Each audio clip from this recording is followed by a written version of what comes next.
Buenos días, buenas tardes o buenas noches, dependiendo el momento en el que estén viendo la presente explicación. El día de hoy vamos a ver la evaluación del producto final del taller de tesis. Vamos a revisar algunos criterios metodológicos para evaluar capacidades en investigación. La idea es dar algunos elementos metodológicos que permitan a los docentes de taller de tesis 1 y taller de tesis 2 comprender qué se debe evaluar, cómo se debe evaluar el producto final del taller de tesis. Entendiendo por producto final del curso de taller de tesis a la tesis propiamente dicha que el estudiante inclusive debe sustentar en su momento debido. Por eso es que vamos a desarrollar la presente sesión teniendo en cuenta algunas preguntas que nos deben conducir en este cometido. La primera pregunta es: ¿qué producto se evalúa en taller de tesis? En UPN, lo que se evalúa es un trabajo de investigación al que comúnmente le llamamos tesis, pero presentado en formato de artículo científico. Eso es el plus de nuestra universidad. El estudiante realiza un trabajo de investigación, pero su trabajo de investigación lo redacta, lo presenta bajo el formato de un artículo de investigación científica o denominado también un paper. Es la etapa en la que el trabajo de investigación se publica, se comunica en una revista indexada. A eso es lo que aspira la universidad. Los trabajos de investigación de nuestros estudiantes sean publicados en una revista indexada. Por eso es que se asume el formato de artículo científico. Siendo así, entonces, toda revista de investigación indexada lo que solicita es que el trabajo de investigación se ajuste a este formato paper, comúnmente conocido como formato IMRIT.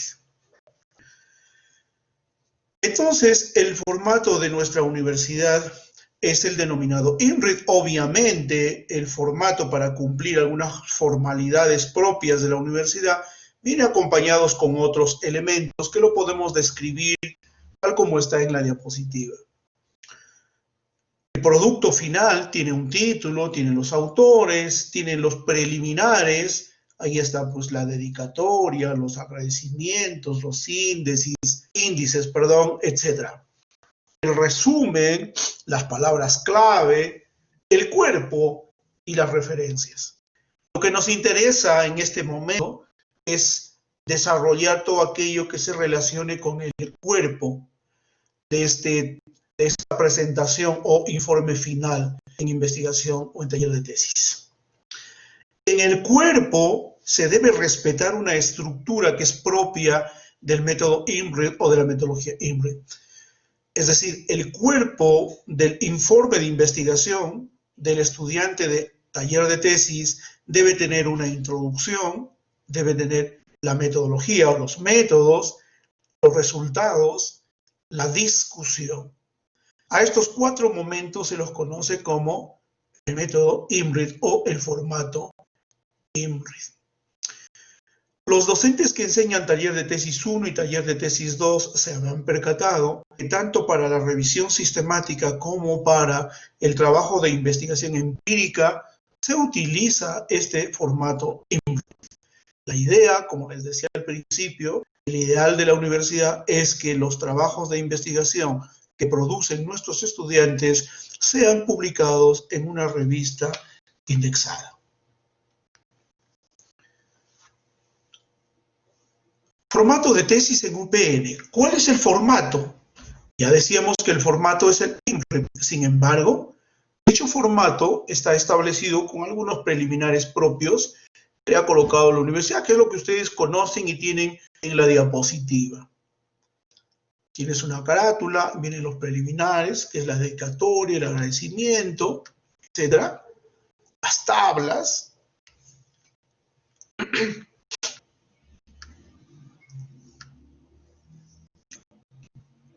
El resumen.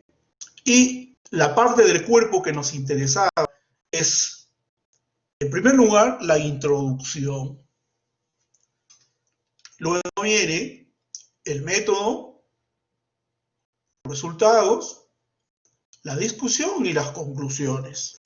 Lo que quiero rescatar acá, y permítame nuevamente regresar, es enfatizar en lo siguiente. El formato INRID, el formato paper, solicita al estudiante que su trabajo de investigación lo presente de manera expositiva.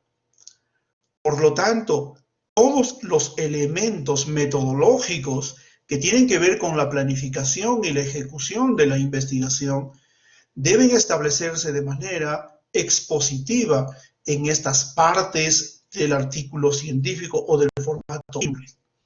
Observe usted que donde dice capítulo 1, introducción, el texto que usted puede observar está presentado de manera expositiva. Es decir, no encuentro numerales o acápites 1.1, 1.11, no existen separaciones. Es decir, en la parte de introducción deben estar pues la pregunta de investigación, los objetivos, hipótesis, por ejemplo, pero estos elementos deben ser mencionados de manera expositiva. ¿Por qué se hace esto? Porque usted debe recordar que el formato pretende que el estudiante publique su trabajo de investigación en una revista de investigación científica. Ahora, las revistas tienen sus propias normas y una de las normas es el resumen. Es decir, hay revistas que le pueden pedir entre 10, 11, 14 páginas como máximo. Usted no puede publicar un trabajo de investigación con una mayor cantidad de páginas. Por eso es que el formato en la universidad exige al estudiante que pueda hacerlo de manera expositiva, de manera puntual, que se puedan observar al interior de esta redacción los elementos metodológicos que deben sustentar su trabajo de investigación. Lo mismo se debe presentar en la parte de método, es decir, en la parte de metodología se tendría que explicar de manera expositiva nuevamente qué elementos se han considerado para realizar la investigación. Recuerde usted que en la parte de introducción preguntamos al estudiante cómo vas a realizar tu investigación, en cambio en método, ¿sí? Realizas, ejecutas con las herramientas necesarias para poder realizar la investigación. Igual en resultados, e igual en la parte de discusión. La parte de resultados, las revistas indexadas son muy puntuales, necesitan datos resumidos y específicos y no necesita un sinnúmero de tablas que hagan grande la presentación, es decir, muchas páginas. De allí la necesidad de que el estudiante entienda el formato del trabajo de investigación UPN, la presentación de su producto final, ha de ser resumido, por lo tanto, debe ser expositivo y redactado tal cual estamos presentando en este formato. Lo mismo sucede para el caso de la revisión sistemática. El formato también le exige que sea una exposición de resultados lo más resumidamente posible. El último elemento son las referencias de este formato. ¿Cómo evalúo lo que acabamos de mencionar? ¿Cómo evalúo el producto final en el formato INRID? Lo evaluamos con una rúbrica que usted ya la conoce. La rúbrica considera las fases de este formato INRID, es decir, la introducción, el método, resultados y discusión. La rúbrica le permite a usted una descripción de cada una de estas secciones o partes del formato INRID. Y la rúbrica tiene En la tercera columna, un ítem, considerando el término ítem como un elemento que forma parte de un conjunto. Es decir, los ítems son los elementos fundamentales de cada una de las secciones. Y viene la rúbrica también con indicadores, es decir, aquellos resultados esperados en el producto final que usted tiene que observar para poder evaluar la competencia investigativa del estudiante en taller de tesis. Así, en la sección 1, que es el título, la parte de la descripción le indica que usted tiene que revisar un enunciado que evidencia los elementos principales de la investigación. Es un enunciado. Y el elemento único es el propio título y el indicador presenta un título a través de un enunciado que resume los elementos principales del trabajo de investigación. Así está conformada la rúbrica. Voy a pasar luego a explicar con mayor detalle. Lo que quería es que puedan observar cuáles son las secciones, la descripción de cada uno de ellos y el ítem, es decir, los elementos que forman parte de esa acción, de la sección, y finalmente el indicador, es decir, lo esperado, lo que debería observarse en el producto final, que le permita a usted calificar, evaluar.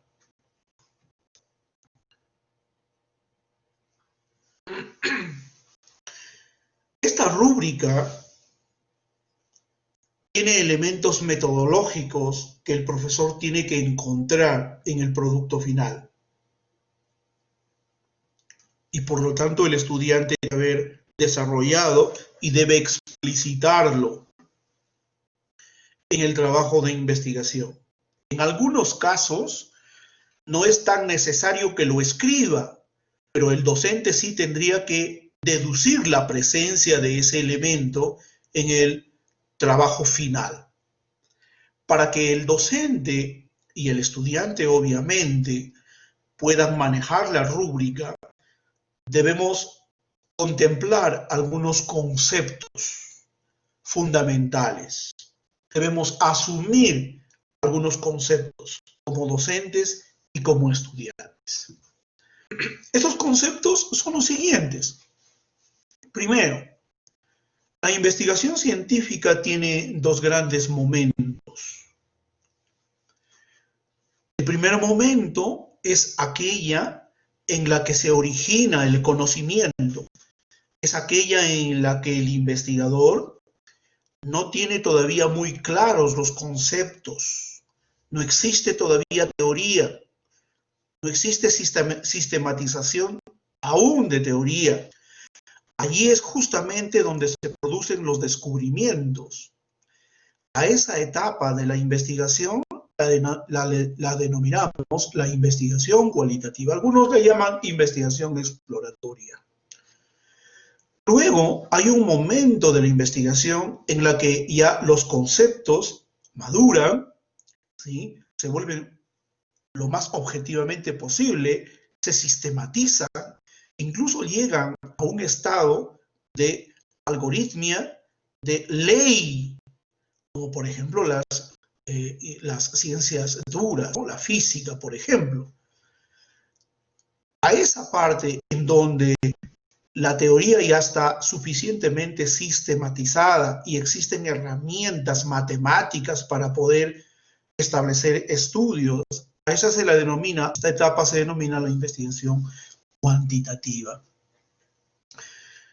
Es decir, nuestros estudiantes deberían ser orientados en ese sentido, que pueden hacer investigación cualitativa o investigación cuantitativa y darles las facilidades del caso, porque en cualquiera de las dos etapas, digamos, el estudiante está haciendo investigación y cada cual tiene su propia importancia.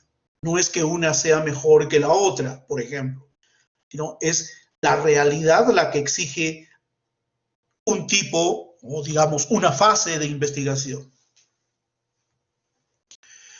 Sí, la investigación cualitativa tiene algunos niveles Pueden haber más, la literatura puede establecer otros, los especialistas de investigación cualitativa pueden establecer otros. En este instante solamente me permito mencionar algunos. La investigación cualitativa puede ser fenomenológica, puede ser hermenéutica o puede ser heurística. Entendiendo por fenomenológica la experiencia directa que puede tener el investigador para poder descubrir aquello que aún no se descubre a partir de la experiencia. El estudio que hacen los físicos, por ejemplo, para citar a Isaac Newton, ¿no? Cuando Isaac Newton observa la caída de una manzana, es lo que está estableciendo, es una experiencia que le permite, a partir de esa experiencia, deducir o explicar algo que los demás normalmente no observan. Ese es un descubrimiento y eso es parte de la fenomenología, según la investigación cualitativa. La hermenéutica es la interpretación que hacemos de los fenómenos de los cuales tenemos contacto. Entonces, hay una investigación interpretativa y hay una investigación heurística, es decir, cuando alguien toma contacto con la naturaleza, puede interpretar esa realidad y en determinados momentos puede determinar algunos pasos que puedan darle facilidad para poder comprender la realidad. Así, esta investigación cualitativa tiene objetivos, pero recordemos, no son estadísticos. Me permito plantearles algunos objetivos, algunos verbos que deben acercarnos a esta investigación cualitativa. Esto es bastante importante y aquí recalco algo que debemos enfatizar con nuestros estudiantes. Cuando al estudiante le decimos tienes que plantear un objetivo, no le demos cualquier objetivo, simplemente no le digamos tienes que ser un verbo en infinitivo, aquel que más o menos tú puedas entender. Me parece que esta forma de indicarle al estudiante a lo único que le conduce es a la confusión, porque utilizamos verbos sin analizar realmente el significado. Comprender, interpretar, declarar, esclarecer, traducir, diagnosticar, son verbos que se refieren a la investigación cualitativa. Es decir, invitan a una actividad investigativa en la que no interviene la matemática, no interviene la estadística, para ser específicos. Esa es una investigación cualitativa. La investigación cuantitativa deberíamos entenderla como un paso más adelante de la investigación, un paso más sofisticado, si queremos, de la investigación. A diferencia de la investigación cualitativa, la investigación cuantitativa hace uso de la estadística. La herramienta aquí para estudiar la realidad es la estadística. Por eso se llama investigación cuantitativa. Hace uso de la matemática, de los números. La herramienta para utilizar es la estadística. Entonces, siendo la estadística aquí la herramienta fundamental, la investigación cuantitativa debería entenderse como una sucesión de niveles. Así tenemos la investigación descriptiva. Me permito mencionar la segunda primero, para luego explicar el por qué no menciono la primera. Entonces, habría niveles en la investigación cuantitativa. La descriptiva, la relacional, la causal, la predictiva y la aplicativa. Es común encontrar en la bibliografía a los tres primeros: investigación descriptiva, relacional y causal. Es poco conocida la investigación predictiva y es poco comprendida la investigación aplicativa. ¿Por qué he colocado al inicio la investigación exploratoria? En realidad la exploratoria es la investigación cualitativa. Concibiendo la investigación como una sola, la investigación tendría entonces esos niveles. la investigación exploratoria, la descriptiva, la relacional, la causal, la predictiva y la aplicativa.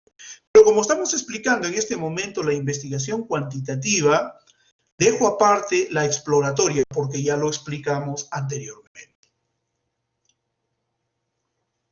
Entonces, como esos niveles pertenecen a la investigación cuantitativa, aquí entra a tallar la estadística. ¿A qué le llamamos investigación descriptiva según la estadística? A todos aquellos estudios que se centran en una variable. El análisis estadístico se hace con una variable. O digámoslo de otra forma, de una en una. La estadística funciona para estudiar variables de una en una. Por eso es que la estadística le llama a esta parte de investigación descriptiva univariable. Esta investigación descriptiva puede ser inferencial o no inferencial. Aquí es importante esta parte de diferenciar qué es lo inferencial y lo no inferencial. Si es inferencial, por ejemplo, una investigación descriptiva necesita un muestreo.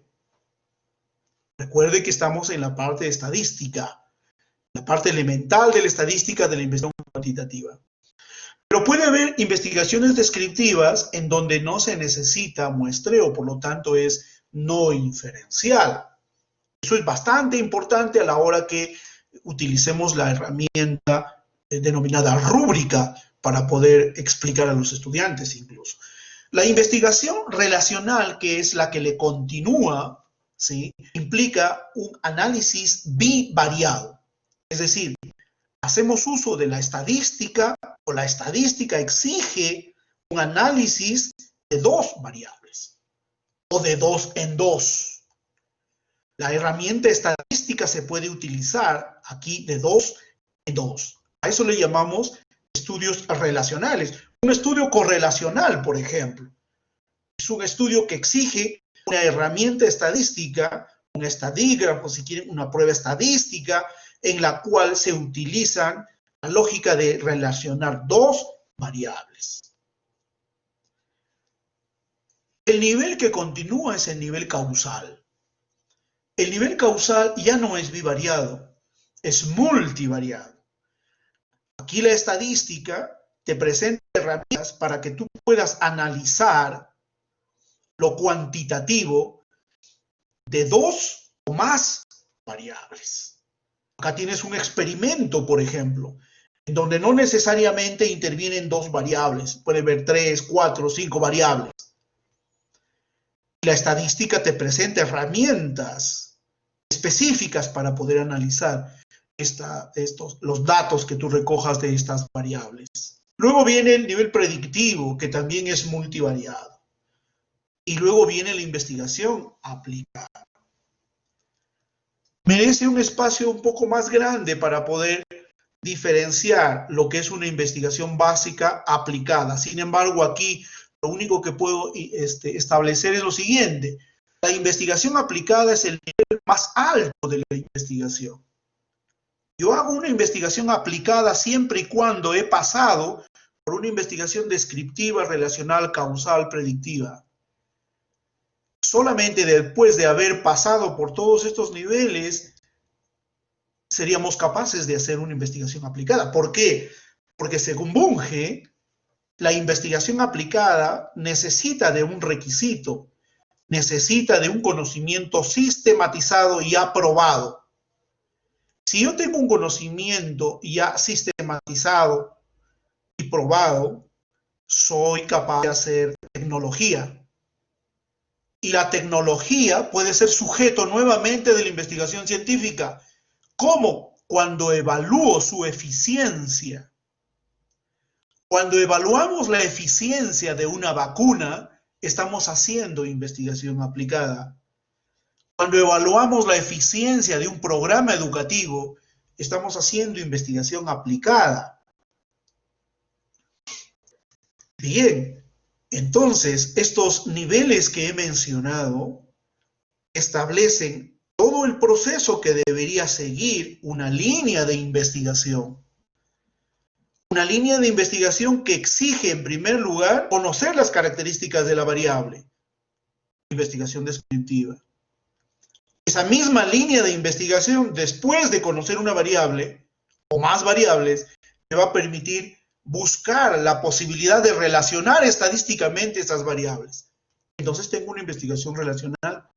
Cuando yo tengo un dato estadístico que me dice que hay relación estadística entre la variable A y la variable B, puedo hacer una investigación causal, por ejemplo, un experimento, en donde aparte de la relación estadística, tendría que fundamentar el por qué A es causa de B, porque la investigación relacional, recuerde, es solamente estadística, y la estadística no es lo único que debe considerarse en una investigación causal. En una investigación causal, aparte de la relación estadística, debemos establecer evidencia explicativa. Cuando yo ya pueda establecer que A es causa de B, puedo hacer un estudio predictivo. Antes no. Por eso está en niveles. Y solamente si soy capaz de predecir el comportamiento de una variable, yo puedo recién evaluar un producto tecnológico con fines de mejora de la realidad, que es la investigación aplicada. Nuestro estudiante debería comprender en qué nivel está su estudio que pretende hacer. Y dependiendo del nivel que deba realizar el estudiante, estoy colocando algunos verbos, no son los únicos, pero algunos verbos en infinitivo que podríamos recomendar para cada una de estas investigaciones. Y no solamente decirle al estudiante, convierte tu objetivo a través de un verbo en infinitivo. Por ejemplo, si tu investigación está en el nivel descriptivo, recomendable utilizar los verbos describir, estimar, verificar. Ojo, los verbos están ordenados de abajo hacia arriba en orden de importancia. Describir es la fase más baja del nivel cuantitativo. Después de describir yo puedo estimar. Después de estimar yo puedo verificar. Estos tres verbos están relacionados con la investigación descriptiva. Y ojo, cada uno de estos verbos tiene un acompañante estadístico.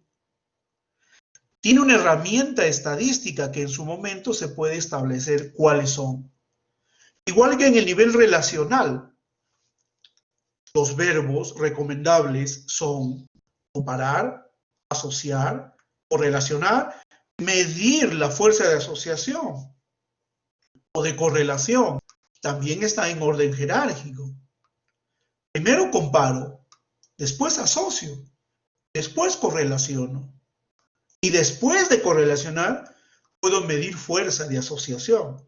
Cada uno de esos verbos, vuelvo a repetir, tiene una herramienta estadística para poder ayudar en el análisis estadístico. Recordamos que estamos en investigación cuantitativa.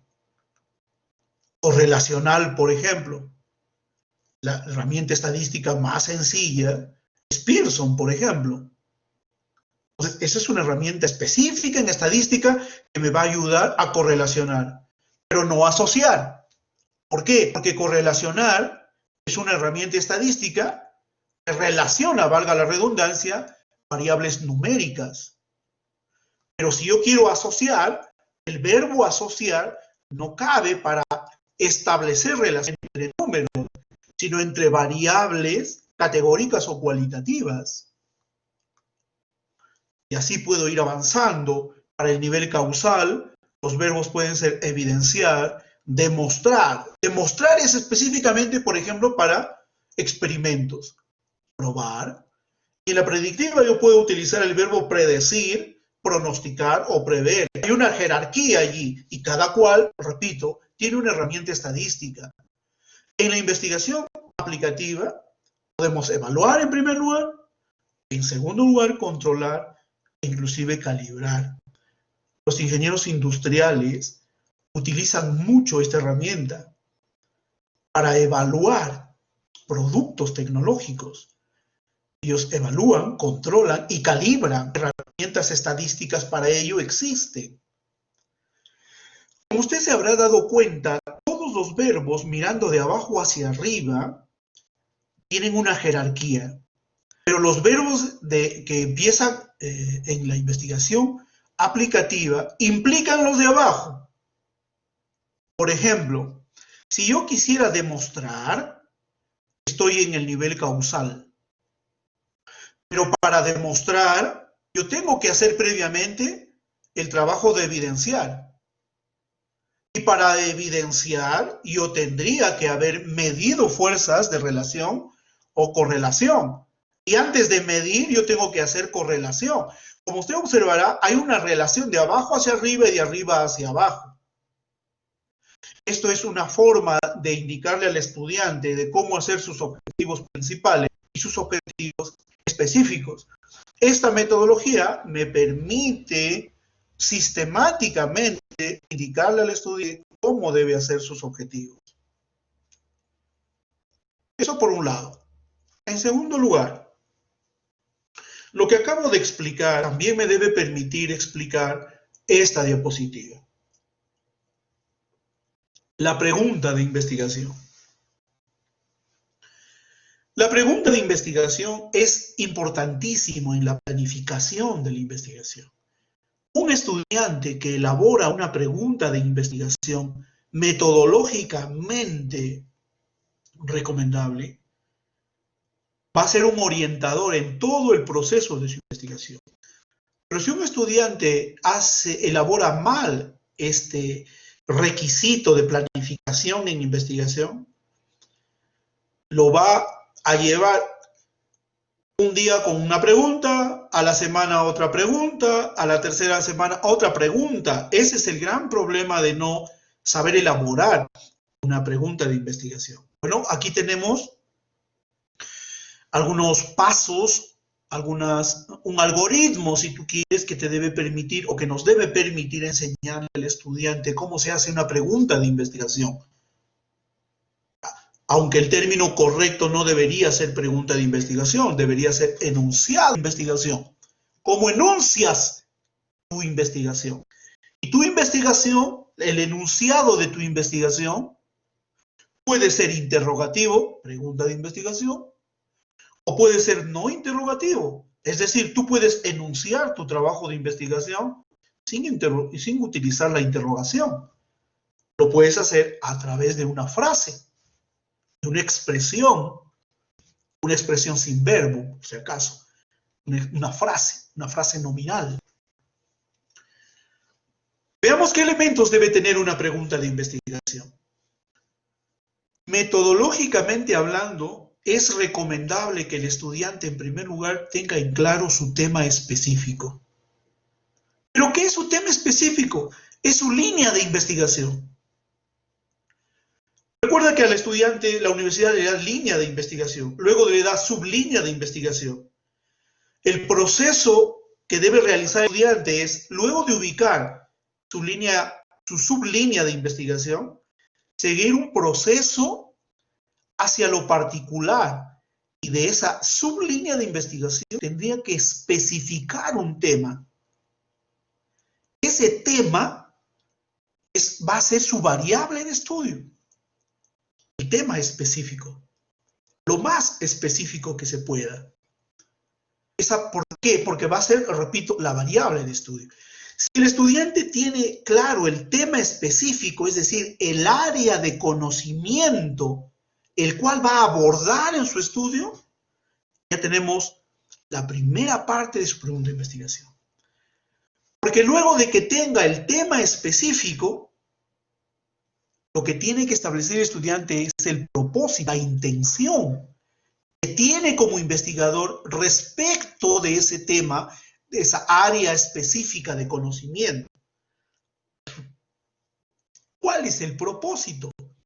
¿Cuál es tu intención cognitiva respecto de ese tema? En esta parte, en el propósito, le va a ayudar muchísimo a entender al estudiante en qué nivel de investigación está.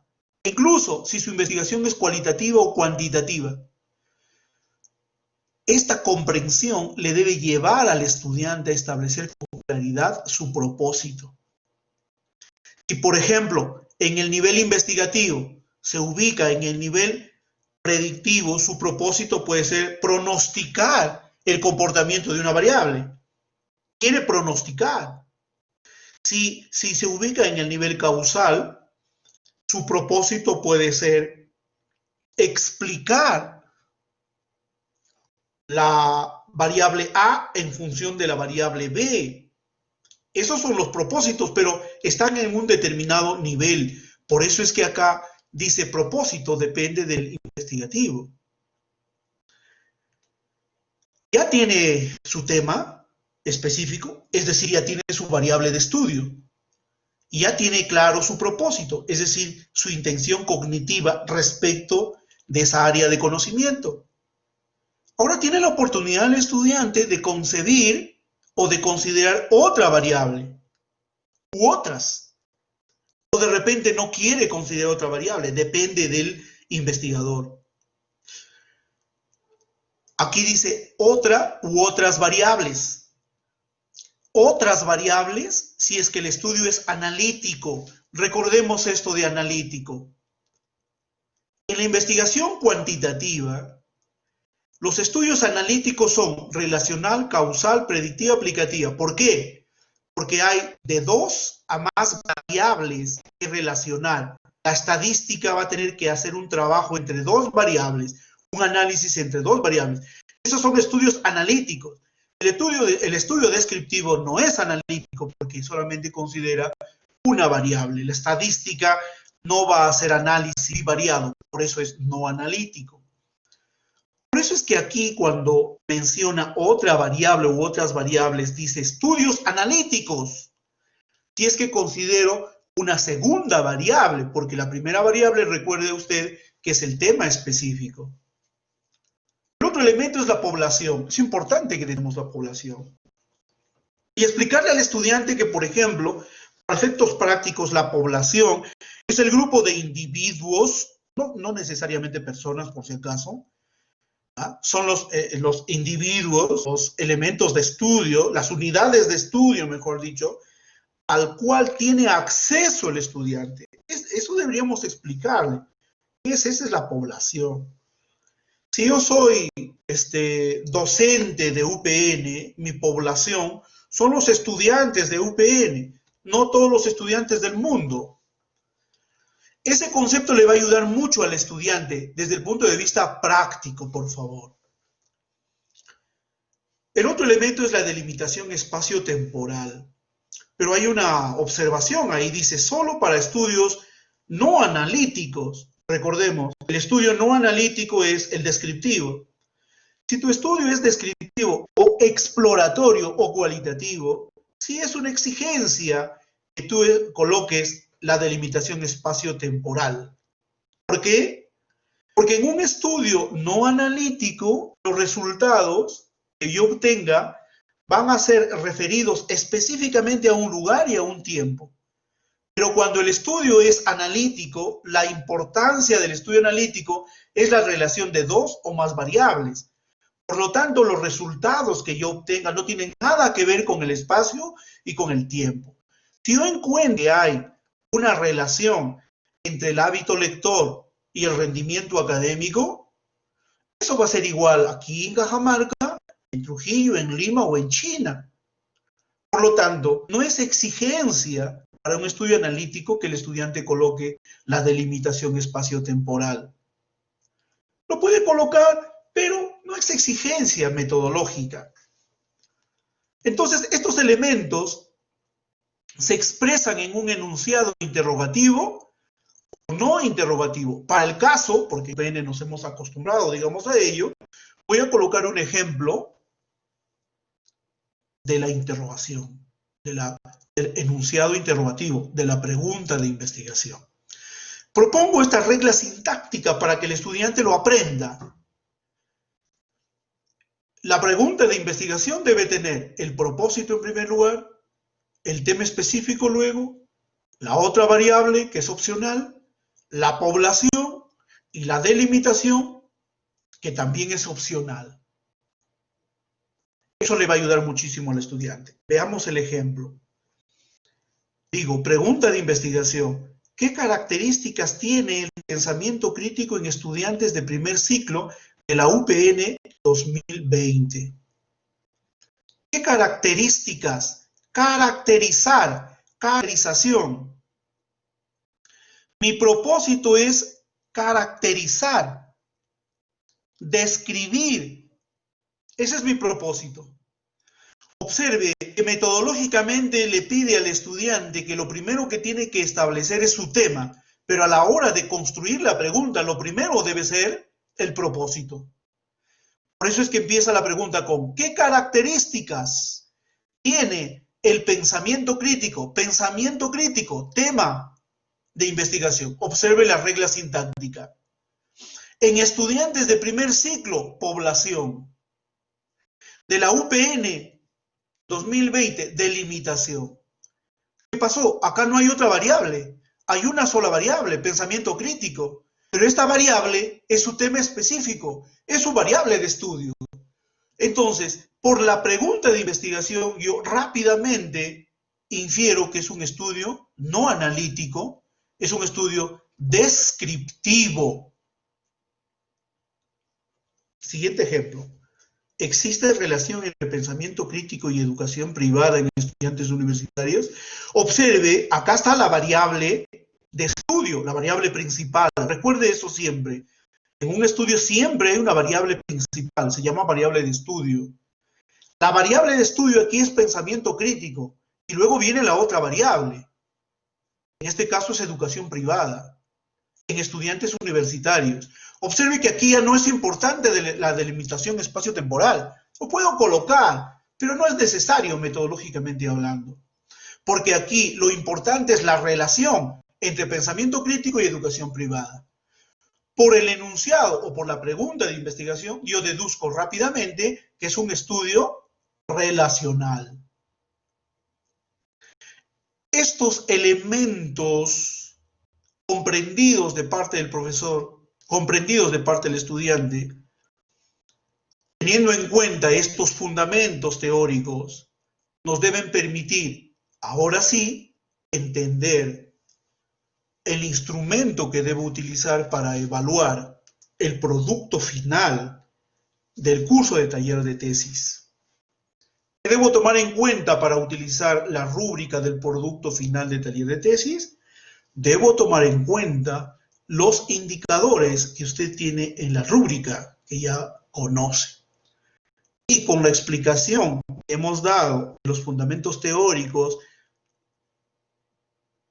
tengo la esperanza de que se pueda entender la rúbrica y manejar apropiadamente.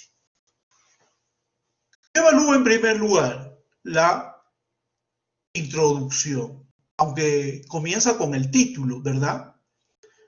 El título lo debemos evaluar, pero teniendo en cuenta que el título puede ir variando desde el T1, el T2, el T3, puede ir variando, porque el título debería ser consensuado al final, porque puede cambiar muchas cosas. ¿Pero qué es el título? El título no es otra cosa que la pregunta de investigación, solo que el título se lo puede resumir. Pero si entendimos qué es la pregunta de investigación, qué elementos tiene, esa pregunta se puede eliminar la interrogación y se puede plantear un título, eliminando algunos términos, y si es para una revista indexada, aún más, porque la revista te pide un número de palabras incluso. Luego viene la introducción. La introducción debe tener estos elementos. En el producto final, usted debe buscar estos elementos. El estudiante debería colocar estos elementos, aunque como dije al inicio, pueden estar explícitos o pueden estar implícitos. No necesariamente debería escribirse porque puede usted inferirlo en algunos casos. Entonces, ¿qué es lo que debo buscar yo en la introducción? Debo buscar la pregunta de investigación.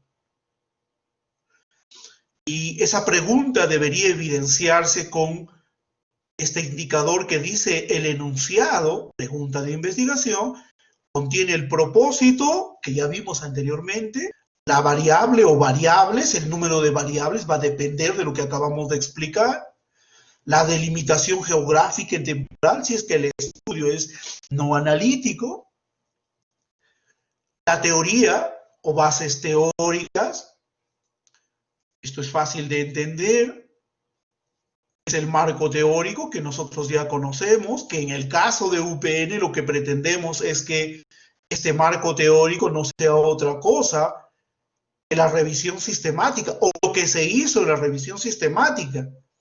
Ese debería ser el orden en los trabajos de investigación de UPN.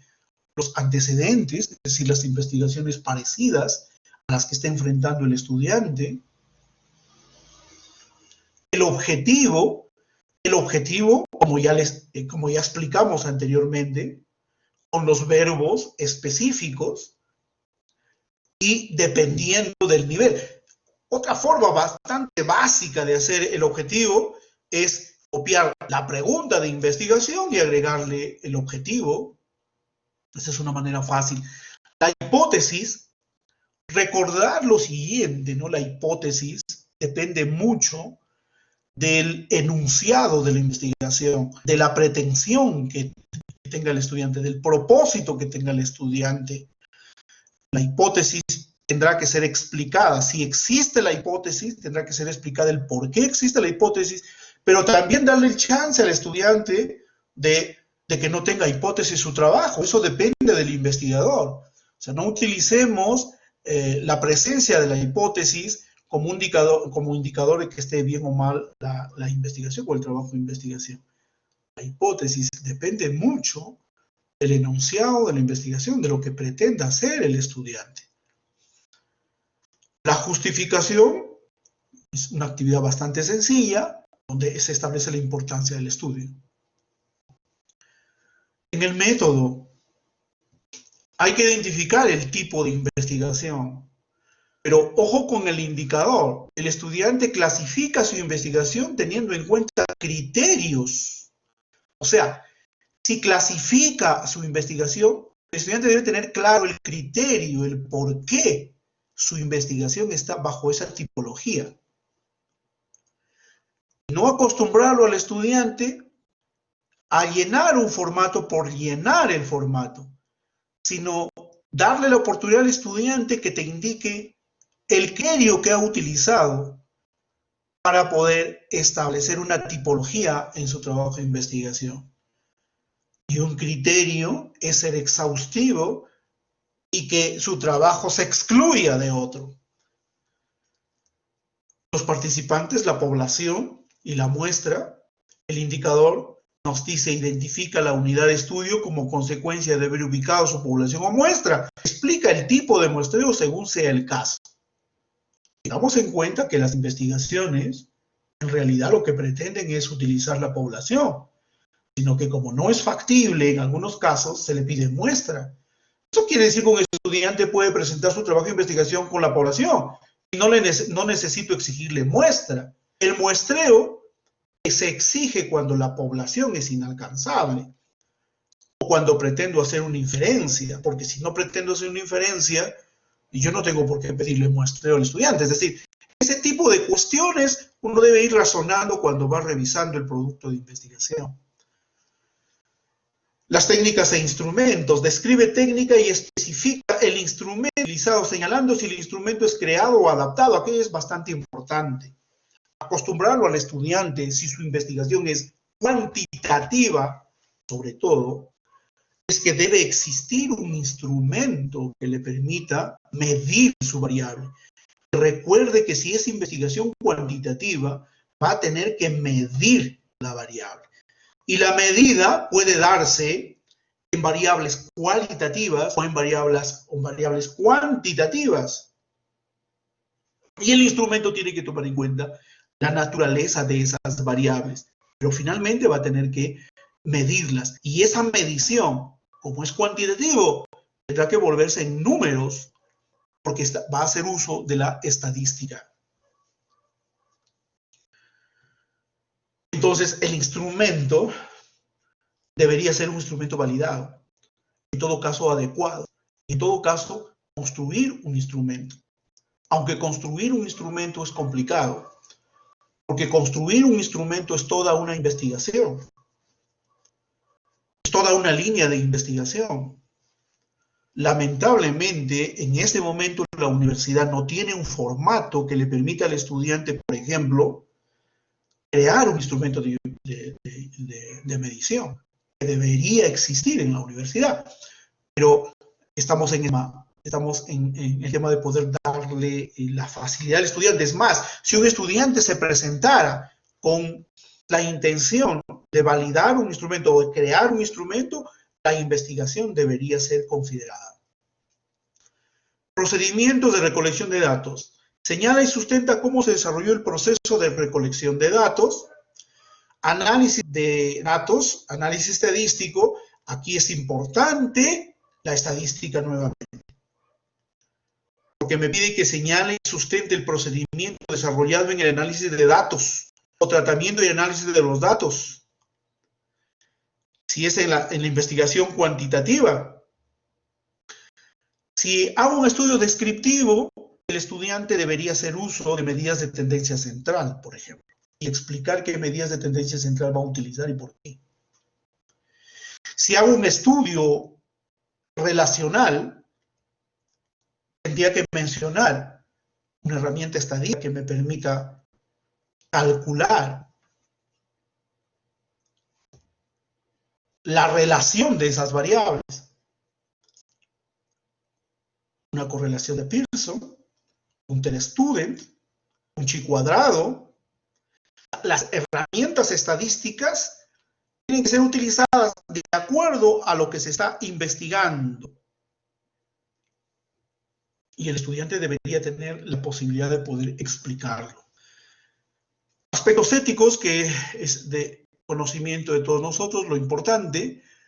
Los resultados deben medir la coherencia en el enunciado, la pregunta, el objetivo, es decir, debe proporcionar en el primer ítem de forma concisa y puntual los hallazgos en relación al enunciado. Luego viene el empleo de tablas y figuras, que va más por el tema de la redacción propiamente dicha, las limitaciones que va a encontrar, que pueden ser metodológicas, pueden ser teóricas, etc. El tema de la discusión y el tema de los aspectos formales, que es harto conocido dentro de la universidad. Ahora, hemos tratado por el tiempo de resumir algunos criterios metodológicos que nos deben permitir evaluar el producto final en taller de tesis. Es finalmente un trabajo de investigación que debe ser presentado en el formato paper. ¿Por qué la preocupación del formato paper? Porque el ideal de la universidad es que los trabajos de nuestros estudiantes lleguen a publicarse en una revista indexada. Ese es el ideal de la universidad. ¿Podemos hacerlo? Yo creo que sí podemos hacerlo si todos colaboramos en esta cultura de investigación que queremos alcanzar en nuestros estudiantes. Podemos conversar más adelante, van a haber espacios para poder compartir algunas interrogantes, algunas incomprensiones. Eso ha sido todo por el día de hoy. Espero haber alcanzado algunos elementos metodológicos que le deben permitir a usted, estimado profesor, evaluar correctamente el producto final de taller de tesis. Gracias.